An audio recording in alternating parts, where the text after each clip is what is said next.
ఆ కాలం నుంచి ఈ కాలం వరకు ఈ విమెన్ పురోగతి అవ్వచ్చు, వాళ్ళ స్థాయి, స్టేటస్ అదంతా ఎలా ఉందంటావు? అప్పటికి ఇప్పటికి తేడా ఏం గమనించావు?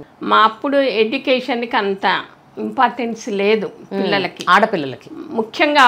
మంచిగా కొంచెం వయసు వచ్చినప్పటి నుంచి ఎట్లా ఉండాలి, పిల్లలు ఎలా ఉండాలి, అందరితో ఎలా మెదగాలి. పిల్లలా లేకపోతే ఆడపిల్లలా? జనరల్గానా లేకపోతే జనరల్గా చెప్పేవాళ్ళు, జనరల్గా చెప్పేవాళ్ళ? ముఖ్యంగా మా మదరు బాగా చెప్తుండేది ఇట్లా ఉండాలి అట్లా ఉండాలి. తర్వాత కొంచెం పెద్ద అయిన తర్వాత మా ఇంటికి ఎవరన్నా వస్తుంటే కూడా బాగా చుట్టాలు ఫ్రెండ్స్ మా నాన్నగారికి వస్తుండేవాళ్ళు. వాళ్ళతో ఎట్లా బిహేవ్ చేయాలి, వాళ్ళని ఎట్లా మర్యాద చేయాలి అంటే చిన్నప్పటి నుంచే మంచిగా మనకు నేర్పుతుండేవాళ్ళు అనమాట. మంచినీళ్ళు ఇస్తే కూడా ఎట్లా ఇవ్వాలి అన్న దగ్గర నుంచి నేర్పేవాళ్ళు. ఎవరన్నా వస్తే ఎంత మర్యాదగా ఉండాలి, ఎట్లా మాట్లాడాలి, బజార్లో పోయినా స్కూల్కి పోయినా మర్యాదగా పోవాలి, మర్యాదగా రావాలి. అట్లా అన్నిటికీ మొదలు మర్యాద నేర్పేవాళ్ళు. ప్రతిదానికి ఎట్లా బిహేవ్ చేయాలన్నది చెప్పేవాళ్ళు. అది అందరితో కలిసి ఉండాలి, ముఖ్యంగా అది చెప్పేవాళ్ళు. ప్రతి వాళ్ళతో మంచి కలిసి ఉండాలి, నవ్వుతూ మాట్లాడాలి అన్నట్టుగా ఉండేది అప్పుడు మాకు పెంపకం. మరి మీరు ఎట్లా పెంచారు మమ్మల్ని కూడా అలాగే పెంచారా? మర్యాద ఇంచుమించు అట్లానే పెంచాను అనుకుంటున్నా. కాకపోతే నేను చదువుకోలే కాబట్టి నా పిల్లల్ని ఎట్లయినా చదివించాలన్నదైతే నాకు వాళ్ళు పుట్టినప్పటి నుంచి ఉండేది. ఎట్లయినా మా పిల్లల్ని చదివించి పెద్ద చేయాలన్నది. అంటే ఒకే రకం పెద్దరికం కాదు, ఎవరి స్థాయిలో వాళ్ళు. మరి ఇప్పుడు జనరేషన్ ఎట్లుందమ్మా? నీ మనవరాళ్ళు పిల్లలు బాగా చదువుకున్నారు. ఇప్పుడు మా మనవాళ్ళు అయితే బ్రహ్మాండంగా చదువుకున్నారు, మంచిగా పైకి వచ్చారు. కానీ జనరేషన్స్ తేడాలు రావటాన కొన్ని టీవీలలో వాటిలలో ఇంటుంటే భయం వేస్తుంది.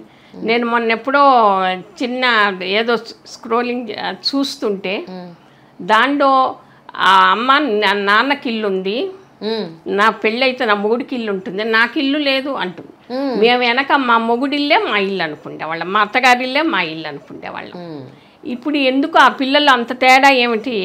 మొగుడిల్లు అయితే మన ఇల్లు అయితే అసలు మాకు చాలా తప్పు. కలిసి ఉండటమే నేర్చుకోవాలి మంచిగా, దాంట్లోనే హ్యాపీనెస్ ఉంటుంది కూడా.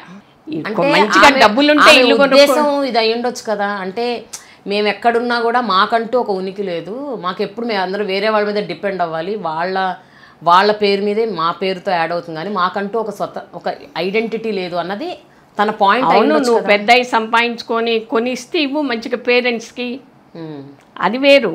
కానీ ఫస్ట్లోనే మ్యారేజ్ అవ్వకముందే ఈ థింకింగ్లు పెట్టుకుంటే మంచిగా ఉండలేరు పిల్లలు. కార్లు ఉంటేనా ఇల్లు ఉంటేనా అది కాదు కదా సుఖం. మంచిగా పిల్లలు అడ్జస్ట్ అవ్వాలి మొదలు. పోయిన వాళ్ళ ఇల్లు కూడా మంచి వాళ్ళు కూడా అడ్జస్ట్ అవుతుండాలి. ఈ పిల్లలు కొత్త పిల్లలు కదా, అట్లా మంచిగా అయితే ఒకళ్ళు అండర్స్టాండింగ్ ఉంటే బాగుండేది. వెనక మాది పెద్ద ఫ్యామిలీస్ అన్నీ, నేనే కాదు మా కజిన్స్ మావి అందరి చిన్నప్పుడు పెళ్ళిళ్ళే. అందరం పెద్ద పెద్ద కుటుంబాల్లో ఉండేవాళ్ళం. పెద్ద కుటుంబాలు అంటే ఎంతమంది ఉండేవాళ్ళు? 10 మంది ఉండేవాళ్ళు. చుట్టాలు పక్కాలు పని వాళ్ళతో 20 మంది ఉండేవాళ్ళు.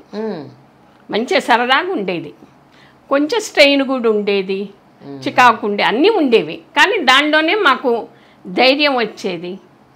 ప్రతిదీ ఒకళ్ళు చెప్పుకోవాలన్న ఆలోచనే ఉండేది కాదు. ఓకే.